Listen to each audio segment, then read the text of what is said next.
बातमी पाहत. नगरपालिका निवडणुकीतील पराभव आता जिव्हारी लागलाय. बीडमध्ये भाजप नगरसेविकेच्या पतीला भर रस्त्यामध्ये मारहाण करण्यात आली. मारहाण करणाऱ्या 5 जणांविरोधात गुन्हा दाखल करण्यात आलाय. बीडमध्ये भाजप नगरसेविकेच्या पतीला निवडणुकीच्या कारणावरून भर रस्त्यावरती मारहाण केल्याची घटना घडली.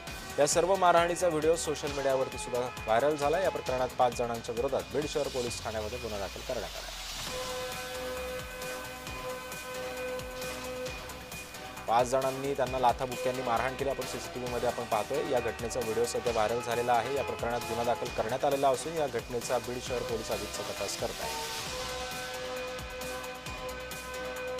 या मारहाणीचं कारण मात्र अद्याप समजू शकलेलं नाहीये. पोलिसांकडून याच प्रकरणाचा तपास केला जातो.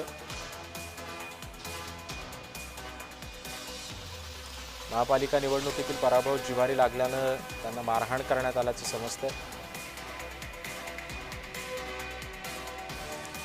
भाजपच्या नगरसेविकेच्या पतीला भर रस्त्यामध्ये अज्ञातांनी मारलेला आहे. नगरपालिका निवडणुकीतला पराभव जिव्हारी लागल्याचं हे प्रकरण होतं.